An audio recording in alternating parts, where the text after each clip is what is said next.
Assalamualaikum warahmatullahi wabarakatuh. Shalom, Om Swastiastu, Namo Buddhaya, salam kebajikan. Kembali lagi di podcast Si Paling Sport bersama saya, Si Paling Sport 01, Diego Basro. Dan ada rekan saya yang baru menjalani debutnya hari ini. Silakan memperkenalkan diri. Ya, dan saya Si Paling Sport 08, Juprianto Alexander. Dan Bang Jupri, hari ini kita udah kedatangan seseorang yang sudah makan asam garam ya, di benar. dunia bola voli Indonesia.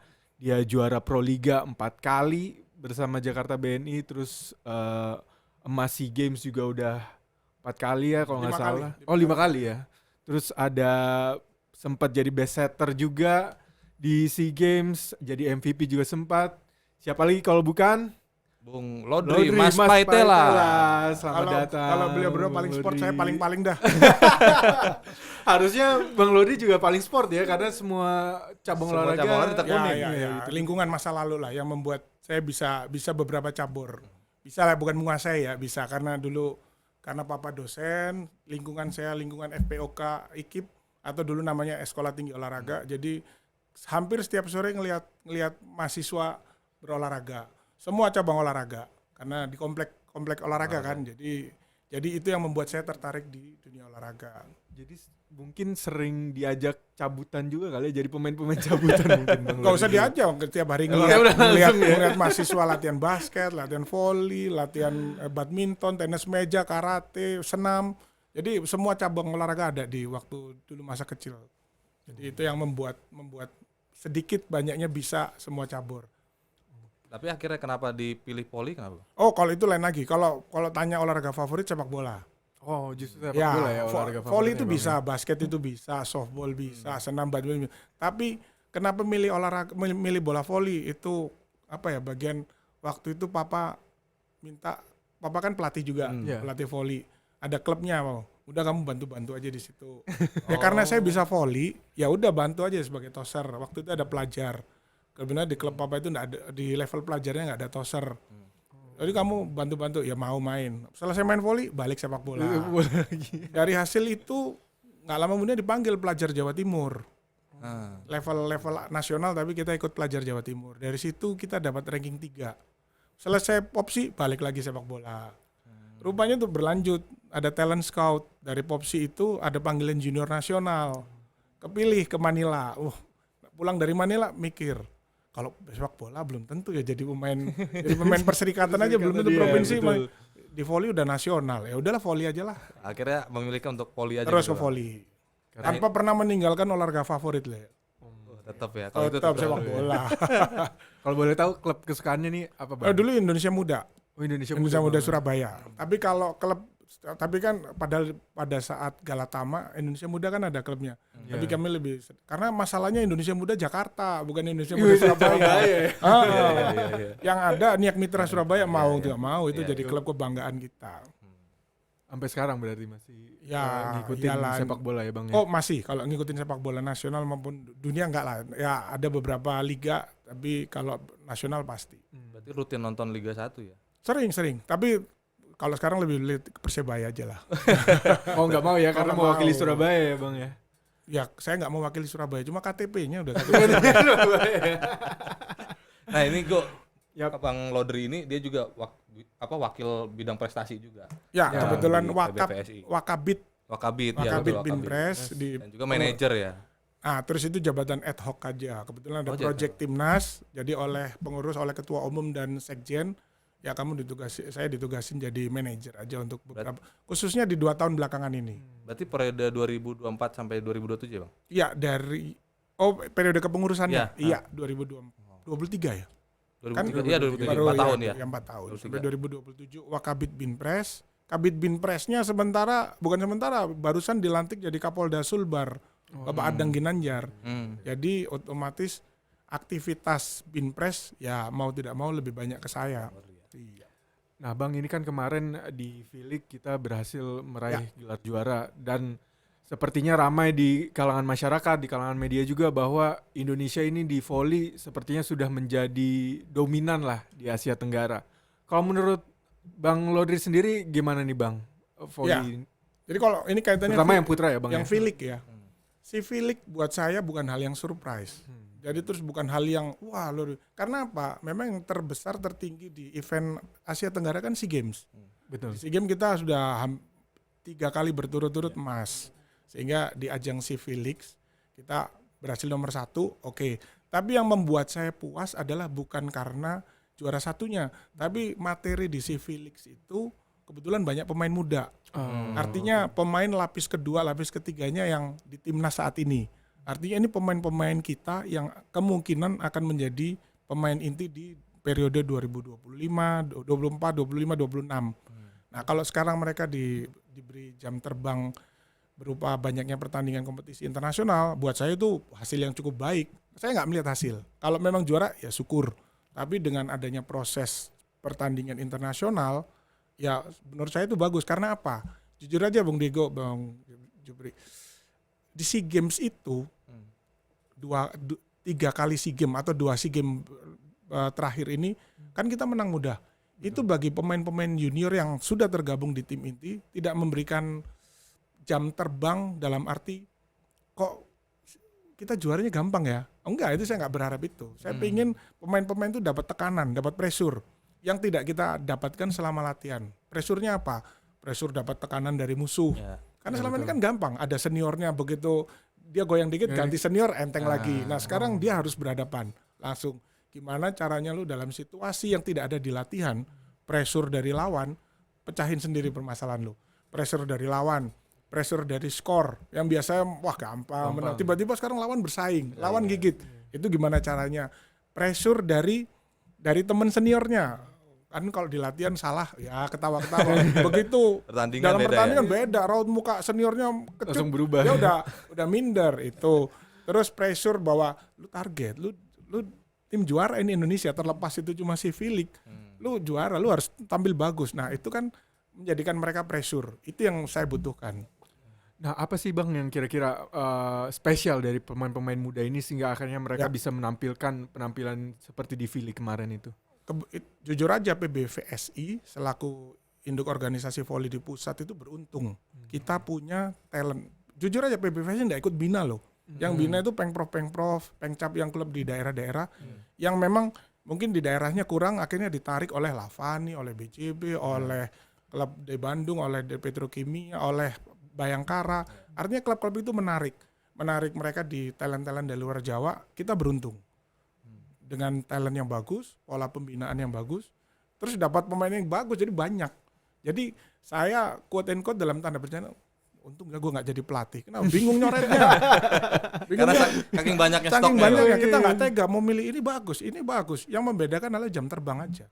Jadi kalau saat ini kita punya Nizar dan Dio, bukan karena si Jason, si Alvin ataupun jelek, enggak. Karena Nizar Dio memang sudah keburu di timnas. Kalau kita butuh regenerasi, geser. Tapi kalau memang kita butuh prestasi, ya udah 2 senior ini. Dan mereka juga terus dipacu dengan kompetisi di internalnya itu ya Bang? Harus. Artinya begini, kalau kita punya mental bersaing yang bagus, begitu datang pesaing, gue harus latihan lebih lagi. Harusnya seperti itu dong ya. Betul. Dapat ada pesaing, gue harus latihan lebih baik lagi. Begitu. Demikian pula yang di bawah. Gimana sih caranya ngalahin Nisar? Gimana cara ngalahin Dio? Bagi yang di bawahnya Jason, gimana ya caranya ngalahin Jason? Demikian pula yang di posisinya opposite Rifan. Rifan sekarang level Asia. Tapi masa iya kita nggak bisa mirip-mirip lah. Iya, menyamai. Iya, harus punya motivasi itu loh. Penampilan dia ya. Iya. Bang, sama ini sih saya mungkin ini agak unek-unek aja ya. Jadi kayak kemarin itu kan kita di SEA Games kan juara. Iya. Dan mengalahkan Kamboja tuh Kamboja, saya di betul. final kan. Dan kita nggak ketemu Thailand tuh. Betul. Karena udah tumbang dari Iya. Kamboja kan. Kemudian di AFC Challenge kita ketemu nih Thailand kemarin dan kita gugur nih, ya kan. Dan kemarin juga ketemu lagi Iya. sama Thailand. Tapi yang saya lihat kok kayaknya kalau ketemu Thailand, karena kan kemarin terakhir kita sempat ketinggalan 2 set. Iya. Kok kayak ada yang beda gitu, kayaknya penampilan itu agak beda gitu. Apa memang ada faktor mental kalau setiap ketemu Nah, Thailand tuh kayak pasti. gitu atau gimana sih Bang? Panjang nih ceritanya. Bisa sampai besok. Maksudnya Thailand. Nggak, tapi memang bagus. Jadi uniknya, saya mulai dari SEA Games ya. Uniknya 3 terakhir SEA Games ini, kita selalu ketemu dengan tuan rumah. Oh, iya, Mulai dari Filipina, Vietnam, Kamboja. Yang notabene ketiga tuan rumah ini mengalahkan Thailand di semifinal. Karena pembagian poolnya memang kita tidak pernah satu pool dengan Thailand. Mereka selalu juara pool di sana, kita juara pool di sini. silangnya kan nggak pernah ketemu. Kita ketemu juara. Ya uniknya 3 kali SEA Games itu 3-tiganya Thailand kalah. Ya. Nah, otomatis kita selalu semifinal berhadapan dengan tuan rumah. Oh, iya. Oke, selesai. Terakhir kita ketemu Thailand itu baik di semua event mau SEA Games atau itu di 2019 kebetulan kejuaraan yang sama yang besok akan kita hadapi kejuaraan Asia Senior. Ya. Sama tempatnya di Iran. 2018 di Asian Games kita menang 3-2. Waktu di Iran tahun depan 2019 kita kalah 3-2. Itu terakhir. Sampai ketemu kemarin di AVC Challenge. Ya, Yang di Taiwan. Ya. Itu beda loh. Beda mental yang tadi dibilang Bang Jupri, beda iya. Ya, ada ya berarti. Ada mental block gitu ya Bang. Inferior. Yang artinya sementara kita punya mental superior, Thailandnya mungkin mereka tidak inferior, tapi mereka punya bagaimana ini tim juara nih yang ku hadapin nih. Gimana caranya aku pengen ngalahin mereka. Sementara di kita suka tidak suka, sadar atau tidak sadari saya melihat beberapa pemain ya tidak perlu sebut satu pemain. Pokoknya tim ini terlalu pede. Terlalu pede dengan Thailand. Padahal kita nggak pernah berhadapan dengan Thailand selama 4 tahun. Sementara di sana, motivasinya itu kalau lihat mereka mainnya kayaknya bener-bener antusiasnya, effortnya luar biasa. Mulai dari pemanasan keseharian di hotelnya, pemanasannya dalam persiapan kelihatan banget. Caranya mereka membaca strategi kita lengkap. Sementara kita di situ, menang. Itu yang membuat kita pada saat sedikit dapat tekanan langsung grogi. Ya. Ini kenapa bisa gigit ya? Itu yang kita tidak hampir selama 4 tahun SEA Games 2019, 2022 itu yang tidak pernah kita dapatkan pressure. Karena kita terlalu hegemoni di Asia Tenggara. Sehingga enteng main ini 3-0, main ini 3-1. Padahal kita nggak pernah berhadapan dengan Thailand. Sementara Thailand luar biasa semangatnya. Pada saat Thailand mulai gigit, kita bingung. Iya kayak kemarin Kita tuh, bingung. Ya Benar malah stres. Tapi yang saya bilang itu wake up call kita. Baguslah, nanti itu saya sambung ya. Berlanjut ke CAFA, CV League. Suasana yang ada di Thailand saat di Taiwan ada di kita. Gimana saya melihat anak-anak tim Indonesia Lavani itu bener gimana ya caranya ngerat Thailand mulai dari latihannya, persiapannya, baca itu effort itu yang kita hampir nggak pernah ada selama ini. Kenapa? Karena gampang menang. Kemenangan itu bisa membuai juga ternyata. Makanya saya bilang kembali, saya bilang saya seneng kalah kemarin. Memang kita harus kalah. Harus kalah. Yang penting, yang patut diingat ini level Asia loh ya. Memang kita kalahnya sama Thailand. Yang notabene dia lagi juara. Jadi dua kali nyesek ya. Dua kali nyesek. Tapi terima. Lu kalau udah harus terima, itu jadi pelajaran. Tergantung respon kita kan. Ada yang jengkel, ada yang enggak, udahlah. Ya positifnya kemarin siapa? Jadi punya aku pengen ngalahin Thailand lagi. Aku pengen ngalahin Thailand. Itu yang gue butuh. Dan terkadang itu suatu hal yang perlu dipahami oleh penonton dan masyarakat juga ya. Bang, susah. Bahwa harus menerima kekalahan itu. Sorry Bang Dewo, tadi ada masalah inferior. Pernah zaman saya, itu inferior paling jelek dalam menurut saya. Saking sering kalah sama Thailand zaman saya dulu. Lewat depan pemain Thailand ini nggak mau. Grogi. Separah itu. Makanya itu yang saya bilang, saya nggak mau seperti zaman saya. Walaupun nanti di belakang area saya bisa mengalahkan mereka. Tapi awal sampai separah itu. Saking mindernya. Iya, makanya ada bagusnya kita kalah tapi responnya jangan jadi minder. Ya beruntung kemarin anak-anak si Felix jadi lebih fighting spiritnya lebih bagus. Responnya feedbacknya bagus. Kemarin gitu. tuh udah agak-agak kritis itu Bang. Yang mana? Yang kemarin terakhir. Oh yang di Manila. Iya, itu kan nggak ada masalah. Karena buat saya itu cuma ngerebut 1 set aja. Iya betul. Ya, biarin itu biarin jam terbang. Yang nggak akan kita pernah dapat di program latihan. Betul. Biarin aja gimana caranya pada saat posisi tertinggal cari solusi untuk mecahin diri. Pelatih semua kita di luar cuma 10%, 5%. Jadi gimana caranya pemain cari jalan sendiri, mengatasi pressure itu, mengatasi mental, gimana caranya lawan lagi semangat, kita balik semangat, kita bisa ngalahin mereka. Itu aja. Banyak faktor. Nah, tapi kemarin kan ini kan 2 kali juara, Bang. Iya. Juara dan ada euforia lah. Iya. Pencinta volley juga dari tim juga, tim pelatih dan pemain. Tapi kan setelah itu ada peristiwa yang agak kurang enak sih sebenarnya. Iya. Dengan ada kritik ya yang Oh datang iya. itu kan setelah juara kan Bang, momentum juara kemudian ada kritik lah disampaikan oleh pemain timnas juga dari Rifan juga. Jadi paling sport ini adalah media yang kesekian yang saya jawab mulai dari kemarin sampai hari ini perihal tentang Karena kritik banyak itu ya, Bang? banyak banget, ya. banyak banget. Jadi saya kalau terima telepon di ruangan tadi keluar dulu karena Mas saya dari media ini wah pasti Rifan. Ya nggak apa-apa, tapi saya malah seneng. Artinya kritiknya buat Rifan ini karena seorang Rifan pemain kita ya. Artinya seorang Rifan saya anggap sebagai pencinta voli mania, netizen ya pasti mengkritik semua kan tentang kebijakan PBVSI. Kritik, menghujat, mengumpat, memaki semuanya ada kan. Ya udah kita terima kritiknya. Tapi kalau lihat dari isi kritiknya itu yang menurut saya Rifan telat. Artinya isi kritiknya Rifan itu PBVSI hampir tidak pernah mengirimkan tim voli di semua kejuaraan internasional. Tahun lalu iya, 2 tahun lalu iya. Kalau 2 tahun lalu oke lah COVID.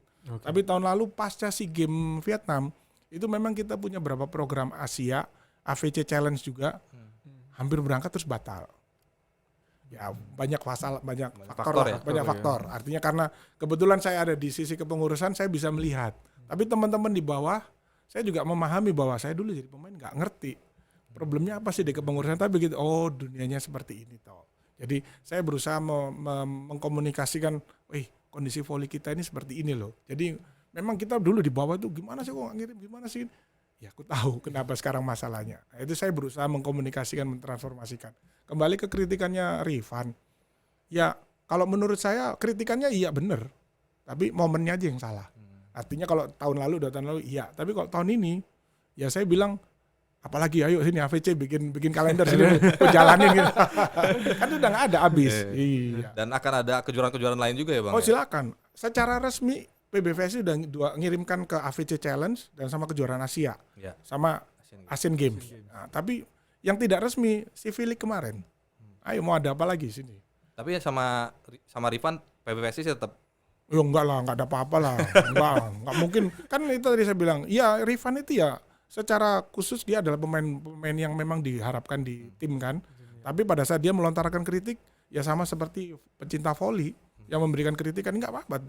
Kecuali kalau dia mengkritik, wah ini jelek pemain ini ganti, itu lain. Itu kan ada kewenangannya ada di pelatih. Tapi kalau dia mengkritik itu, ya memang iya. Apa yang dikritik memang ada dulu. Dulu kan kita memang nggak pernah ngirimkan itu kan. Tapi begitu sekarang, apalagi. Gitu loh. Lebih banyak ke momennya aja lah. Gitu. Nah berbicara tentang kejuaraan-kejuaraan yang banyak diikuti oleh timnas di tahun ini, masih belum selesai nih Bang, masih ada kejuaraan Asia dan ada Asian Games nanti di Hangzhou. Iya.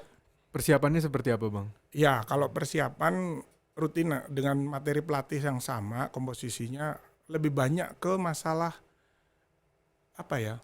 Ya kita sudah punya level di Asia Tenggara.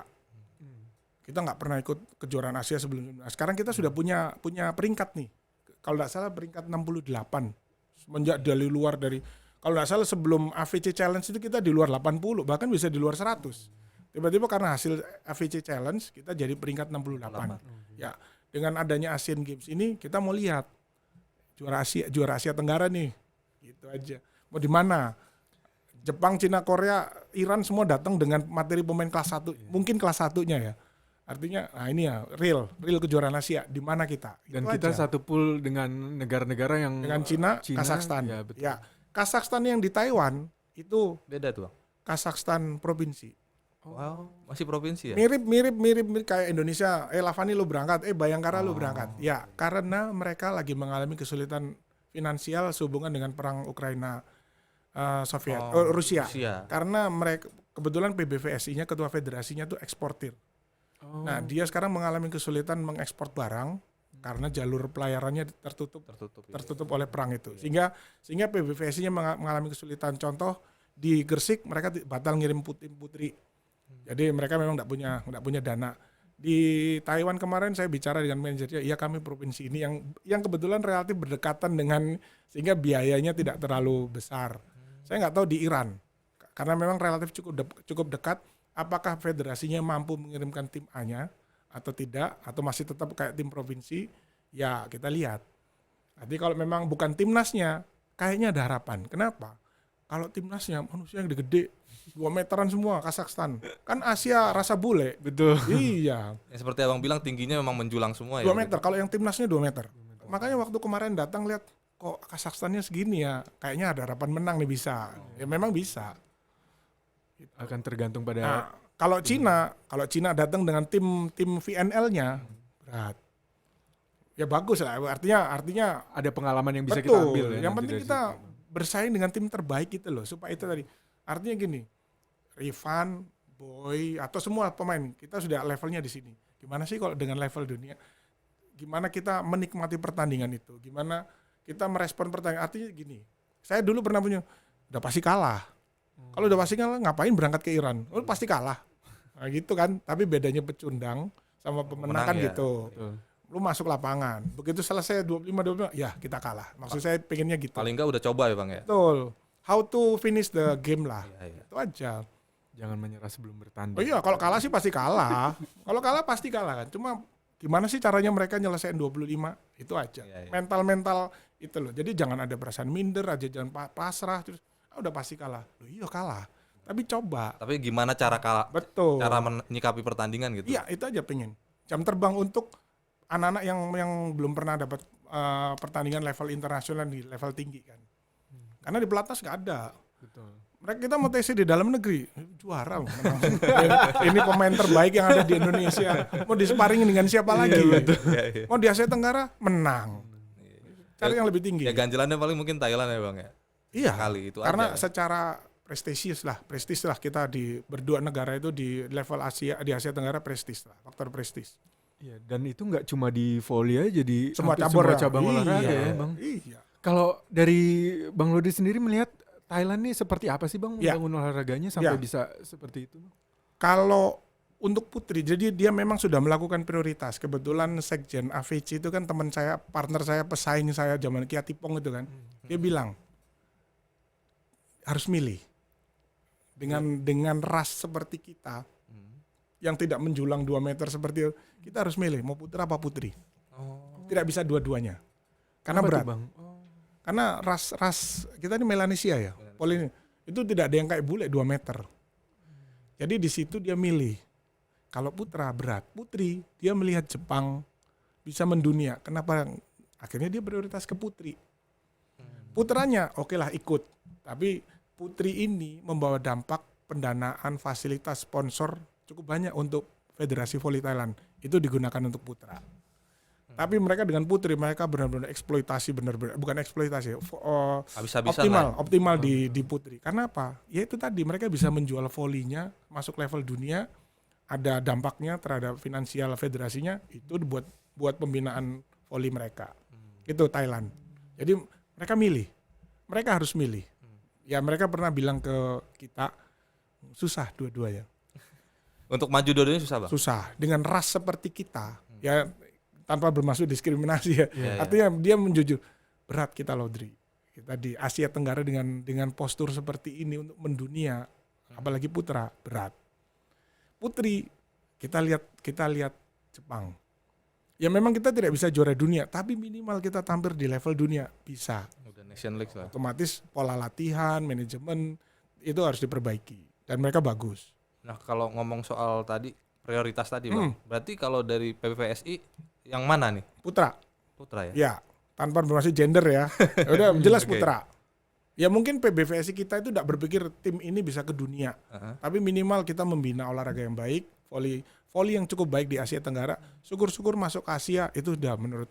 Bahkan visinya kita masuk di Olimpiade loh 2032. Iya, iya betul. Iya. Nah, roadmap-nya seperti apa tuh Bang? Nah, itu yang belum untuk kita menuju buat. itu? Oh, itu yang belum dibuat ya justru Iya, ya? kebetulan di kepengurusan ini barusan dibentuk di Jogja kemarin kan. Nah, itu Binpres. Kebetulan yang buat visi itu Binpres yang lama, Pak Heser. Yang sekarang beliau jadi sekjen. Nah, terus diwariskan ke Binpres yang baru. Itu yang kurang ajar memang. Dilimpahkan ya Bang. Dilimpahkan tugas ya Bang. Iya. Makanya kita harus berpikir gimana buat roadmap aja gitu. Untuk di ujungnya 2032 indoor ya. Untuk bisa tampil di Olimpiade. Nah, itu kan akan terkait dengan pembinaan yang selama ini kita lakukan. Betul. Bang. Iya. Nah, kalau di Indonesia sendiri jenjang kompetisi di cabang olahraga indoor volley ini seperti apa sih Bang? Betul. Apakah seperti sepak Diego, bola atau itu gimana? PR kita. Jadi kita itu masih punya istilah kejuaraan yang untuk level bawah itu kejurnas junior, Sementara di FIVB sudah tidak ada. Dulu ada memang kejuaraan junior. Saya pernah ikut kejuaraan junior dunia. Tapi sekarang oleh FIVB, oleh diturunkan ke AVC ataupun semua konfederasi kelompok umur U21, U19, U17. Nah, kita harus merefer dari situ aja kan. Betul. Nah, saya sudah bilang sama Pak Sekjen, tahun depan saya ingin fokus di kelompok umur. Oh, berarti mulai tahun depan udah mulai Iya, jalan. saya pingin. Sekarang kan tahun ini masih ada kejurnas junior. Kita sempat debat tentang istilah itu. Nomenklaturnya sekarang sudah nggak ada. Kayak kementerian aja ya nomenklatur. Nomenklatur kejurnas junior sudah nggak ada, udah nggak laku. Yang ada U17, U19. Masalahnya di Rakernas itu kita membuat apa? Untuk di Rakernas itu kita melaporkan bahwa PBVSI Pusat akan melaksanakan kejurnas junior. Nah, itu harus kita selesaikan dulu. Iya. Tuntutan dari Rakernas. Pasca Rakernas ke depan, tahun depan, nah kita sampaikan bahwa nomenklatur ke depan pembinaan voli dini adalah U17, U19, U21. Contoh, misalkan kalau tahun depan U17, berarti tahun ini kita bikin U16. Supaya pembinaan 1 tahun, mereka masuk ke U17. Itu contohnya gitu. Jadi tahun depan kita mau lihat program kelompok umurnya yang mana, U21 atau U19, karena nggak bersamaan itu Bang, selipan 1 tahun. Oh. Kalau misalkan tahun depan U21, Ya. berarti nanti untuk periode depan saya U20. Oh, jadi bergantian. Iya. Itu yang ada di kami ya. Artinya setelah melihat FIVB tidak pernah ada kelompok kejurnas junior ke junior lagi, nah kita harus merubah. Baru nanti ngomongnya ke yang kelas utama. Yang penting 17 punya, 19 punya, 21. Kan sebenarnya cuma bergeser aja itu Betul. Bang. Ya kan? Kita cuma nyediamin yang U16. Kenapa? Tahun depan U17. U17-nya tunggu aja nanti ini kan ke 19. 19 tunggu aja ke 21. Di 21 enak. Timnas kita sisa ngambil dari yang 19 tahun, yang 21. Tinggal- Idealnya Thailand sudah punya. Kita ketinggalannya di situ. Tapi kalau dari ininya Bang, tadi menyambung yang tadi. Berarti secara talenta kan memang ada sebenarnya. Itu yang membedakan. Kita beruntung aja dapat talenta bagus tanpa perlu ikut proses itu. Indonesia beruntung dapat talenta main volley yang bagus-bagus, orangnya tinggi-tinggi. Itu aja yang membedakan kita. Kita beruntung loh ya. Tapi seberapa lama keberuntungan itu bisa kita optimalkan, kan kita enggak boleh pasrahin pada keberuntungan gitu kan. Makanya coba dirapihkan gitu Bang. Betul. Dan nanti itu bentuknya apakah klub yang akan menjadi ujung tombak atau dari Itu yang masuk dalam konsep saya. Bisa saja seperti proyeknya Garuda. Yang Pro Liga tahun berapa itu ada tim Garuda. Ya. Tanpa disadari, hampir beberapa orang itu yang ada di tim ini mantannya Garuda semua loh. Artinya proyek yang tidak pernah dikonsepkan. Jadi, kenapa tidak kita konsepkan supaya timnas kita nanti seperti tim Garuda itu masuk ke dalam mungkin klub, mungkin kita bisa kerjasama dengan satu perusahaan, mungkin bukan konsorsium yang ada di benak kami waktu itu. Mungkin ada sponsor dari BUMN, pemain sekian dibiayai oleh BUMN, tapi ini namanya timnas. Nah, nanti misalkan ada Pro Liga, ya yang kamu biayain ikut ke sana. Dan itu pertama. Yang kedua, tidak merubah Pengprov. Itu biasanya jadi sentimen. Karena misal gini, anak Sumut kita tarik, pindah Jabar, pindah DKI. Itu nggak mau, kita nggak. Kalau timnas tetap pada saat PON, pada saat kejurnas, kamu balik. Kembali ke daerah masing-masing Iya. ya Bang ya. Nah, itu kan akhirnya menjadi tantangan ketika Binpres, akan melakukan program-programnya Binpres. Binpres, betul. Ya, itu harus kita realisasikan. Jadi bukan as is aja, yang penting SEA Games, SEA Games, ya enggak lah. Itu program normal, tapi artinya kita harus buat terobosannya untuk materi SEA Games ini. Persiapannya orangnya ada berapa sih? Kita nunjuk pelatih juga susah sekarang. Makanya harus kita inventarisir dari sekarang. Pelatih yang ada berapa orang, jumlahnya, kualitasnya bagaimana. Ya artinya pada saat nanti milih jadi pelatih nasional, pemain nasional, banyak stok, kita nggak bingung. Nah, itu kan terkait juga dengan situasi di akar rumput ya Bang. Permainan Betul, voli ya. di akar rumput. Itu kalau di Indonesia ini Abang sendiri melihat Wah, seperti apa sih? gampang, akar rumput kita bagus voli. Oh ya. Gampang, banyak. Coba aja, saya contoh paling gampang kalau saya pulang ke Surabaya atau lewat jalur selatan, jalur utara, naik kereta, lihat aja ada lapangannya ada 2 net. Ya. Ya mohon maaf tanpa mendeskripsikan, kan jarang yang lihat ring basket. Iya. Ya kan, artinya 2 net, 2 tiang ada net. Nggak tahu itu sorenya dipakai main apa enggak, tapi intinya, ada voli digemari di situ. Itu aja. Mau di Jawa Barat, Jawa Tengah, sampai Jawa Timur, kabupatennya pasti kanan kiri tiang net. Artinya grassroots-nya kan banyak, gampang. Sisa nanti 270 juta lah. Masa iya sih nggak dapet sih? Makanya tadi kalau nyambung ada pertanyaan naturalisasi gimana? Belum kepikir karena kita masih banyak orang, manusianya masih banyak. Mungkin Putri, kalau saya sih pribadi pengen Putri itu supaya ada quantum leap, ada lompatan gitu loh. Nanti di situ baru kita ini kalau nggak berat. Tapi kan di Putri sebenarnya juga udah ada yang main juga di Asia juga kan Bang? Baru satu ya. Iya. Ya Mega. Maksudnya Ya, secara kualitas memang sebenarnya ada gitu yang punya kemampuan itu. kemarin ada Medi, tapi Medi sepertinya dibatalkan oleh klub Korea. Tapi lumayan lah sudah ada. Minimal kita harus punya mencetak Mega lah yang berani bisa main di luar gitu loh. Maksudnya apakah sebenarnya secara kualitas itu semuanya rata-rata memenuhi, tapi secara mental untuk berani main di luar Ya. lebih ke situ atau gimana? Kalau teknik mumpuni lah anak-anak itu. Cuma memang secara mental aja yang belum pede. Tapi satu juga lagi Bang Jupri, tinggi badan. Oh. Volley itu mutlak kita bicara tinggi badan. Volley, basket, suka tidak suka tinggi badan mutlak. Sepak bola debatable lah. Ya. Nggak terlalu inilah ya. Messi tinggi berapa? Tinggi berapa, Maradona tinggi berapa? Neymar tinggi berapa tapi mendunia. Ya, bukan acuan utama lah, bukan Iya, ukuran utama. tapi kalau volley basket ada olahraga handball tapi enggak, itu mutlak tinggi badan. Tinggi badan. Harus. Itu sih. Nah, kalau saya sendiri jujur aja nih Bang, mengenal olahraga volley ini dari serial kartun sebenarnya, dari Animenya Jepang. Iya, Jepang. Namanya Haikyuu. Iya. Itu kan mereka punya kompetisi antar sekolah yang selalu berjalan setiap tahunnya. Apakah itu bakal diikutin juga Bang Ya. sama Indonesia? Itu sebenarnya memang kompetisi yang ideal ya, mulai dari usia dini. Nah, yang jadi masalah bukan masalah sih, hambatan. Pembinaan olahraga dini itu ada di Diknas ya. Ah, iya. Pelajar. Sinergi ya. Diknasnya kadang-kadang kalau ada dana bikin popsinya juga nggak semua cabur, sehingga ya kita tidak bisa PBVSI khususnya tidak bisa bikin kejuaraan yang sifatnya pelajar. Kenapa? Itu ranahnya Diknas. Nah, basket kok bisa? Itulah keberuntungan basket. Kalau kita nyebrang gara-gara ada DBL itu. DBL ya. Jujur aja Ananda kan nggak jualan basket, dia jualan koran kan. Tapi apa karena itu Bang? Maksudnya faktor eksternal juga, sponsor agak susah juga atau gimana? Yang mana? Untuk menggelar kejuaraan-kejuaraan yang sifatnya bisa dibilang usia Jadi dini lah. gini, kalau nyambung, jadi Ananda itu gara-gara jual koran melalui basket, anak saya nggak ada yang main volley. Pemain basket. Karena di SMA-nya, anak saya dari SMP dapat beasiswa karena main basket. Masuk SMA dapat beasiswa karena basket. Sementara Ananda buat liputan sendiri, podcast untuk sepeda, kagak nyenggol-nyenggol basket. Iya, jadi dia murni jualan koran. Anak saya pulang sekolah, beli boleh nyebut produk korannya. Boleh. Jawab pos beli.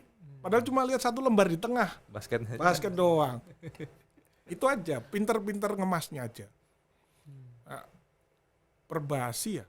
Ya, Perbasi ya, betul. Beruntung dengan itu. Dia diem-diem aja, sudah ada ini, sudah ada basket. Ada, Enak. ada tokoh yang memang concern dengan Jualan koran. Dan sekarang mulai merambah ke atletik juga kemarin di BL Iya. itu. di BL. Oh, di Bill ya? Ya. Mungkin karena Opung Luhut kali. Iya. Luhut kan sekarang Pasi kan. Iya, Betul. Ya bagus, memang butuh orang seperti itu Orang-orang yang punya power tapi tidak untuk semuanya serta-merta untuk bisnis, untuk salurkan ke olahraga. Kalau bisa volley ya, karena volley mungkin volley itu di KOI sudah masuk kategori Kemenpora, masuk industrial sport. Betul. Jadi menurut mereka, lu udah punya biaya sendiri. Artinya sudah bisa mandiri Ya, gitu. tapi sebenarnya kan kalau kita bicara internal ada beberapa hal yang harus kita benahi. Sehingga memang gambaran orang KOI bahwa volley punya duit, banyak duit yang beredar, cuma belum dikelola maksimal masuk ke sebagai pendapatan profitnya PBVSI. Karena pendapatan itu yang akan kita gunakan untuk membina tim. Iya, gitu. Kalau di perusahaan ada namanya badan bisnis unit atau di volley itu ada 2 mesin uangnya atau bisnis unitnya. Proliga dan Sentul. Kita kan punya aset Padepokan. Ya. Itu kan dikerjasamakan dengan pihak ketiga. Udah banyak penyewa. Jadi artinya kalau Sentul itu nggak dipakai pelatnas, ya disewa umum. Disewakan umum. Itu kan harusnya memberikan kontribusi profit kan. Itu bisa jadi pendapatan PBVSI. Termasuk Proliga, kalau memang keluaran yang lama-lama udah bagus, tapi memang harus dirapikan. Kalau itu bisa optimal, PBVSI gampang. Industrial sportnya jalan beneran. Tapi kan dengan sekarang kan kayak volley itu kan sekarang ditayangkan tuh Bang. Iya. Maksudnya udah rutin Iya. ditayangkan di terestrial, ada juga di Iya. streaming pun ada. Iya. Maksudnya exposure yang besar itu apakah memang membuat juga sponsor sekarang lebih Ada. besar lah Iya, masuk? masuk besar juga. Memang larinya ke sana ya, ke provider TV ya. Tapi dampaknya ke PBVSI sepertinya apa yang ngomongnya ya? Ada kerasa. Karena waktu contoh aja 2019 saya buat anggaran tim sekian XX lah. Kayaknya sulit ya. Oh, oke. Tapi 2022, 2020 kok kayaknya gampang ya. Jadi melihat kayaknya beda ini udah berubah nih. Berarti maksudnya animo ketertarikan akan volley-nya itu udah makin Bukan, pendanaan. pendanaan. Dari segi pendanaan. Iya, jadi artinya makanya saya sedikit bisa membandingkan, mungkin nggak mutlak ya. Pada saat 2019 berangkat ke SEA Games Manila, kita butuh dana sekian, seperti sulit. Ya, tapi begitu sekarang kok rada gampang ya. Beda sama sebelumnya. Ya, artinya itu tadi kalau inline ke ada relasinya nggak dengan semakin banyaknya TV yang ada, sepertinya ada. Nah, kalau berbicara perkembangan olahraga voli sendiri, Bang Lodri kan sebagai pemain juga dulu dan sekarang sebagai manajer, Bang Lodri melihat apa sih perbedaannya permainan zaman Bang Lodri dulu sama permainan zaman sekarang? Ya, beda banget. Pertama jelas pindah bola, skor. Kan dulu kan game 15, pindah bola. Sekarang kan setiap kali pindah bola rally point. Itu akhirnya mempengaruhi ke jam bermain, bertanding. Sehingga pola dulu main itu bisa 2 jam, 3 jam, bahkan 3 jam. Sehingga membuat jam pola latihannya dulu bisa 4 jam. 4 jam sekarang 2 jam udah paling lama. Kenapa? Ya karena volley-nya cuma 2 jam. Ngapain 3 jam latihan itu? Materi latihan dulu kan butuh aerobik karena napas kan. Iya. Sekarang nggak perlu. Oh, justru Nggak perlu. Sekarang program lari jauh, maraton nggak ada, sudah nggak ada lagi. Berarti fisiknya nggak terlalu. Nggak terlalu. Yang dibutuhkan adalah kecepatan, daya tahan kecepatan kan itu. Lalu dulu itu tidak ada spesialisasi. Sekarang kan ada middle blocker, ada itu. Dulu middle blocker di belakang passing. Sekarang kan middle blocker ditarik keluar. Jadi mereka tidak pernah mendapatkan drilling latihan defense, latihan receive. Kenapa? Ya, percuma dia keluar diganti libero. Kalau dulu harus. Sekarang kan sudah ada spesialisasi opposite itu nggak pernah passing, nggak pernah defense, taunya cuma gebuk aja ya. Gebuk aja, nggak bisa. Dulu tetap harus latihan, dia harus latihan receive. Ya. dulu berarti lebih all round ya pemain. Betul. Dulu itu teknik dasar, semua teknik dasar volley harus dikuasai. Sekarang untuk seorang middle blocker nggak perlu. Ngapain gue receive? Gue nggak pernah defend receive. Ya walaupun ada sedikit-sedikit ya defend ya. Tapi setelah itu kan peran dia di belakang diganti libero. Demikian pula opposite. Orang manusia yang tinggi besar itu. Nggak pernah, ngapain dia defend receive. Pokoknya bola naik hajar, bola naik hajar, bola naik hajar. Dulu posisi baku kalau di depan ya seperti sekarang kan bersilang. Mereka harus opposite harus di 2, middle blocker harus di 3, open spike harus di 4. Sekarang yang latihan receive, open spike terus. Nah dulu nggak semuanya latihan. Kalau Bang Lodri sendiri sebagai setter melihat Ya. setter sekarang bermain seperti apa perbedaannya, Bang? Ya. Apakah lebih banyak teknik-teknik yang aneh-aneh gitu sekarang dibandingkan dulu karena sekarang Dulu lebih spesial? banyak teknik yang aneh-aneh. Oh, justru dulu lebih banyak karena kita harus menguasai bola itu kan. Sekarang bukan saya bilang sekarang lebih gampang, enggak. Memang sekarang juga sulit juga menjadi tosser kan. Kenapa? Dulu itu cuma 3 orang. Kalau serangan itu tergantung jumlah orang di depan. Di depan ada 2 spiker, ya itu serangan. Kalau sekarang kecuali itu berarti 4 orang bisa nyerang. Lebih variatif berarti Bang. Lebih titik pukulnya dibanyakin. Kalau dulu kan kita banyak variasi ini. Sekarang nggak perlu simpel aja. Yang penting orang belakang dioptimalkan sehingga kita punya titik pukul 1, 2, 3, 4 di belakang. Kalau dulu 1 titik variasi, variasi ke situ, variasi sini, gampang lah. Sekarang semua orang itu semua 4 titik itu bisa bergerak. Artinya berarti intensitas pertandingan sekarang tuh lebih tinggi, Bang? Lebih tinggi, memang tinggi. lebih cepat. Kita naikin bola dikit karena gini. Di sana kan bloknya tinggi. Pada saat dia ketipu, untuk landingnya kan cepat, orangnya tinggi kaki, terus bergeser ke sana bisa. Makanya iramanya harus dipercepat supaya orang di tengah ini nggak sempat ke sana, nggak sempat ke sini. Begitu aja. Itu jadi titik pukulnya dibanyakin. Kalau dulu titik pukulnya 1, jadi variasi di situ. Ngumpul aja di sini. Toh variasinya pasti di sini. Kalau sekarang dibuat mencar 1, 2, 3, ada 4 di belakang, 3 blok di depan kurang.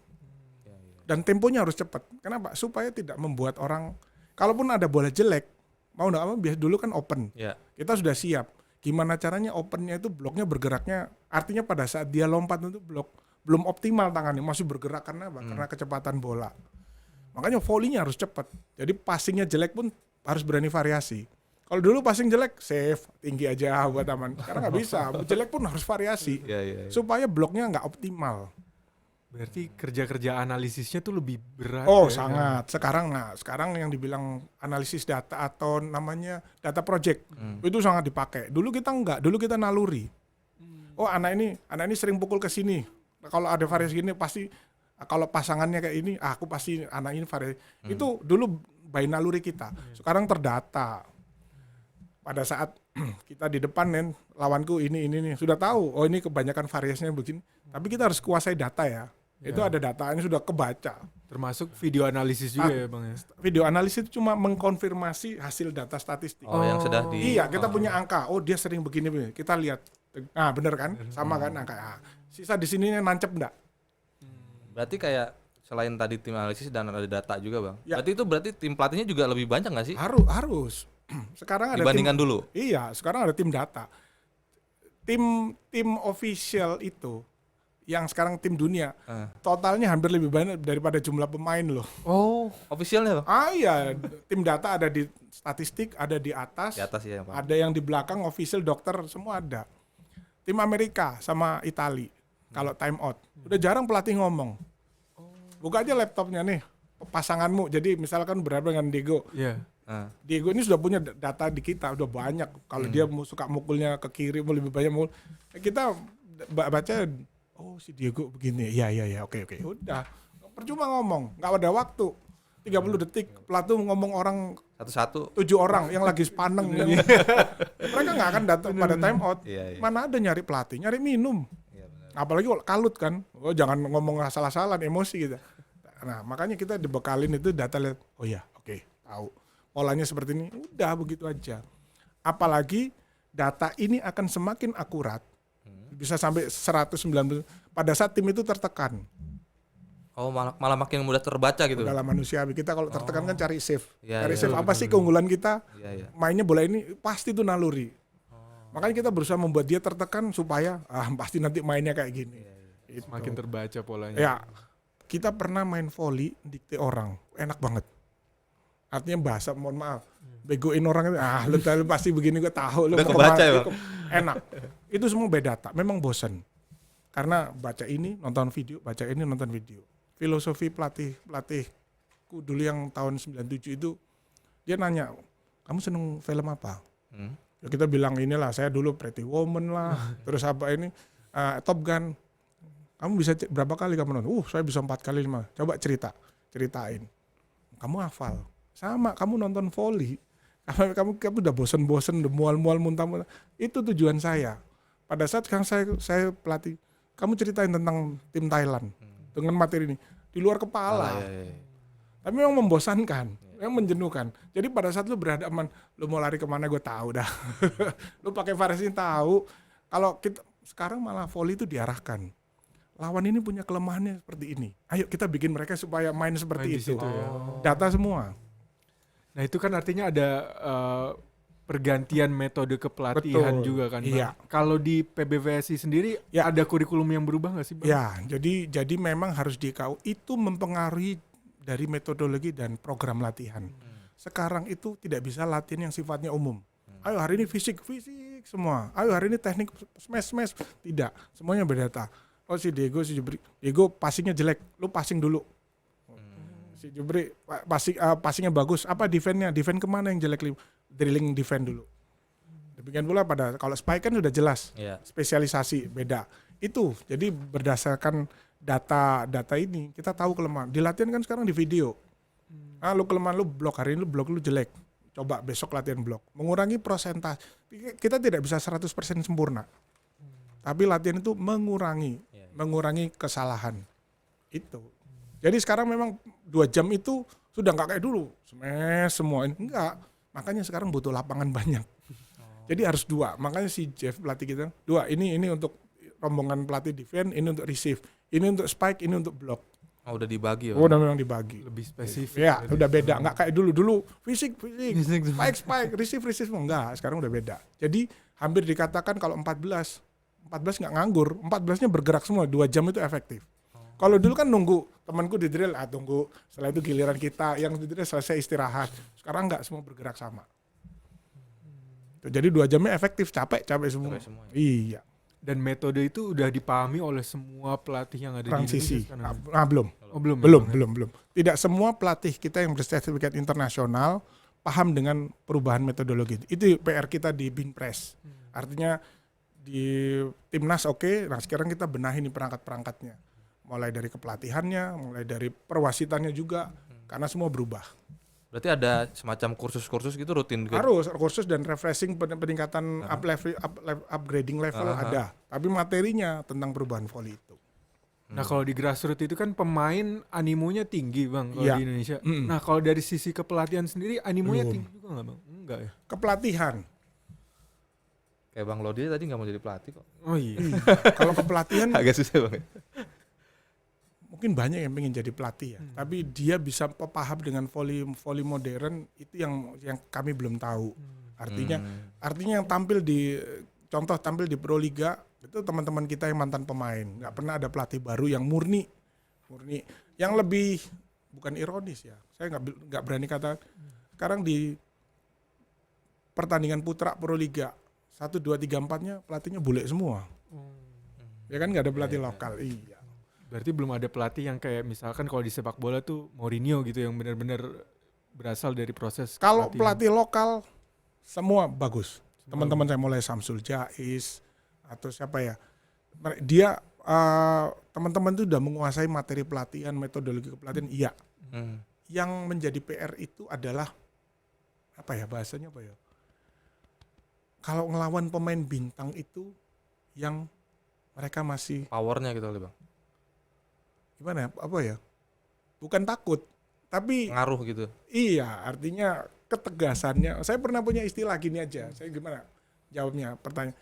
Saya butuh orang seperti Mourinho yang dia nggak mau tahu lu cadangan lu bertingkah lu Ronaldo kayak Iker Casillas lu cadangan.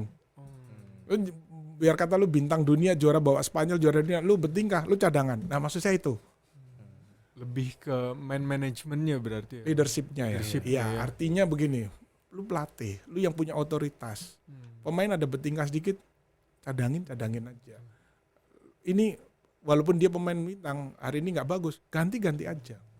Maksud saya itu aja. Teman-teman kalau dari materi kualitas metodologi pelatihan udah jago semua. Ya kayak yang kemarin terakhir di Sevilla kan ada beberapa pemain yang nggak perform tuh Bang. Iya. Akhirnya kan bener-bener rotasinya tuh bener-bener Iya, jalan banget tuh Bang. itu Jeff. Itu pelatih asing ya? Iya, dia nggak mau tahu.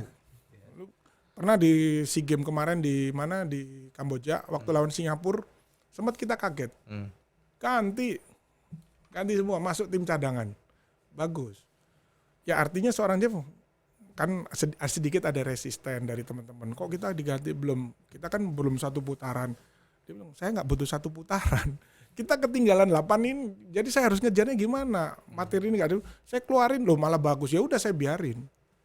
Itu biasa lah itu Dinamika di lapangan ya bang ya.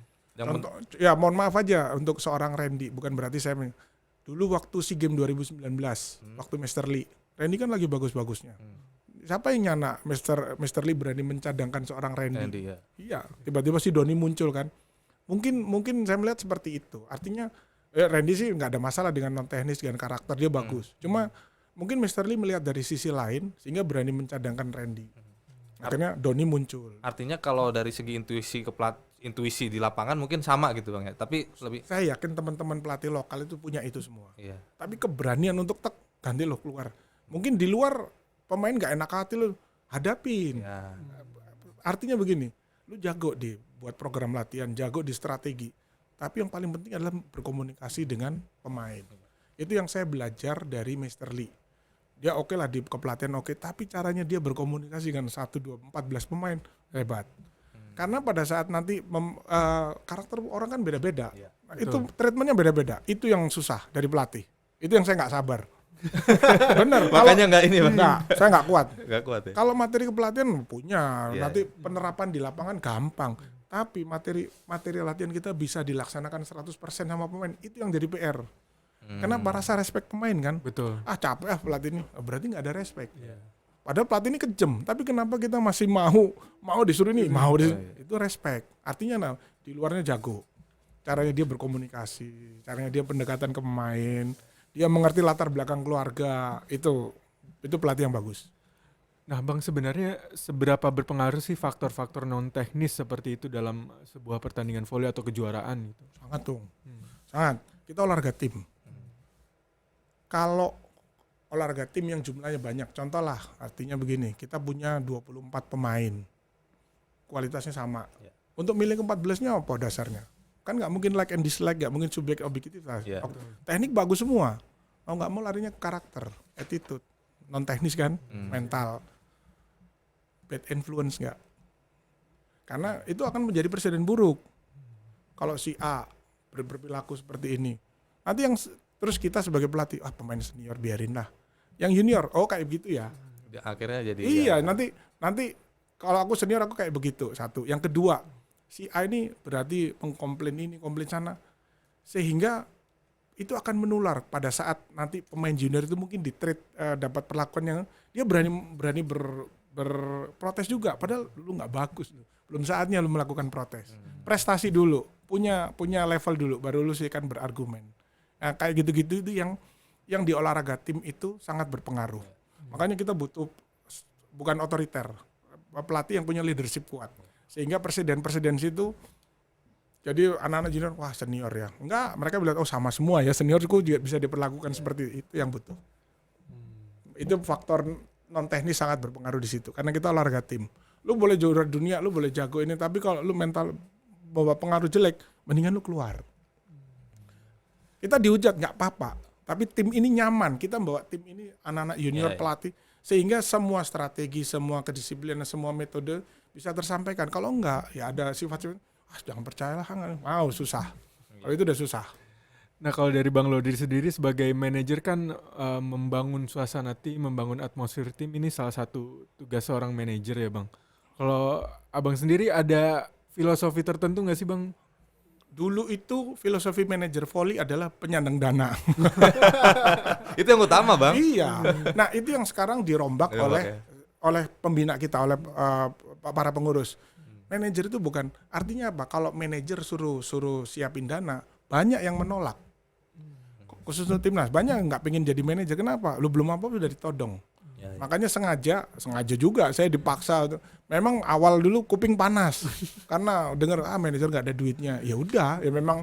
Tapi akhirnya pada dasarnya saya memahami filosofi dari para pembina supaya mereka itu kalau di timnas tidak mikir uang dulu. Kalau uang silakan di perserikatan, di Proliga, di klub, lu silakan di Tarkam, duit lu silakan habis-habisin sana. Tapi pada saat kamu membela timnas, jangan duit. Nanti negara lah yang akan menghargai kamu. Tapi BVS ini kan representasi dari bola volinya Indonesia kan, negara. Nanti biar negara yang kasih bonus kamu. Jangan dari setiap permainan harus ada tarifnya segitu. Bukan saatnya. Itu intinya, niatnya itu. Jadi kamu sekarang pada saat masuk timnas, fokuslah. Nggak usah mikir manajer ini punya duit apa enggak. Pokoknya nanti negara yang memberikan penghargaan. Berarti Bang Lodi sekarang lebih tenang ya, karena waktu awal memang aduh makan hati. Artinya gini, anjir dulu gue kayak begini ya. Tapi ya udahlah, bagi saya itu pengabdian ya. Saya menjadi seperti ini jadi ya karena voli juga. Jadi kalau sekarang ya udahlah itu bagian dari saya membayar harga yang dulu pernah saya dapatkan di voli.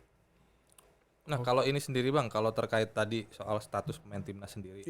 Karena kan yang tadi Abang bilang ada turnamen pun ada macam-macam, ada Tarkam, ada yang lain. Nah itu proteksinya ada nggak sih Bang? Maksudnya pemain pro udah pasti nggak boleh main di. Jujur aja kita nggak punya ketentuan. Kenapa? Kita tidak membiayai hidup mereka. Jujur aja 1 bulan di pelatnas sama 2 malam di mereka di Tarkam selesai. Ya kita nggak bisa menghalangi mereka untuk itu. Yang kedua, saya harap mereka itu sadar. Pada saat mereka menjadi anggota timnas, bahasa saya itu jadi etalase, window shop. Si A ini jadi pemain timnas ya. Kenapa? Nah, tarifnya naik. Maksud saya itu. Jadi lu jangan berpikir tarif dulu. Sini masuk timnas, main lu yang bagus, sering-sering tampil di TV sehingga orang oh iya dia timnas, wah tarifnya naik nih, mahal nih, pulang lo.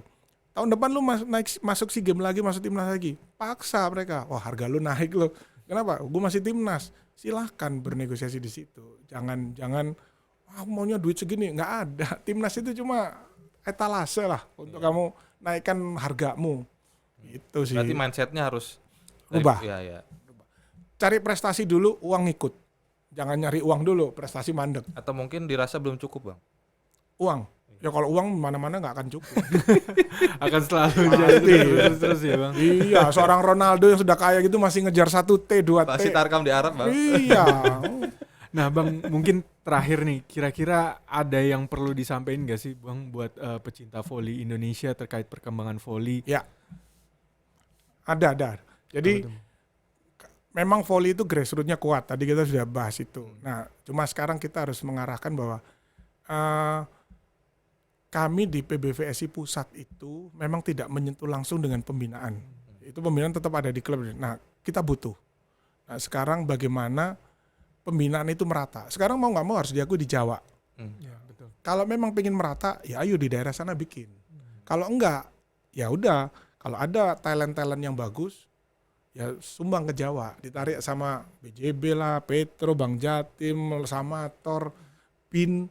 Itu kan punya dana untuk lepasin. Biar nanti mereka itu yang membina aja. Programnya bagus, dananya bagus, kepelatihannya bagus, metodologi sehingga pemain akan cepat naik. Jadi enggak usah berpikir, nanti ke Jawa. Udahlah, ikhlasin. Kalau mau voli Indonesia baik, karena di Jawa kan peminat volinya dikit. Basket. Apalagi orang tinggi-tinggi. Makanya mau nggak mau dari luar Jawa. Ya talent-talent misalkan yang sudah terpantau, ikhlaskanlah, lepasin ke Jawa. Itu aja sih bagi para anak-anak yang memang pengen berkembang, ya suka nggak suka ke Jawa. Himbauan saya seperti itu. Artinya apa? Nanti ke depan kita akan pikirkan bagaimana olahraga itu akan merata. Tapi kan di KOI kan juga sudah membuat mapping bahwa cabur ini tidak akan berkembang di provinsi ini, cabur voli nggak akan mungkin berkembang di provinsi Aceh atau di mana, kan pasti ada prioritas. Nah, voli rata-rata di Jawa, di luar Jawa ada, tapi nggak seperti di Jawa. Jadi mau nggak mau kalau kita dapat talent, ya kalau bisa memang dialihkan ke Jawa aja supaya talent-talent yang tinggi badan, skillnya itu memang akan bisa semakin berkembang kalau dibina dengan baik. Dan itu mau nggak mau sementara ini masih di Jawa. Oke, Bang, gak kerasa nih kita udah ngobrol udah hampir sejam lebih.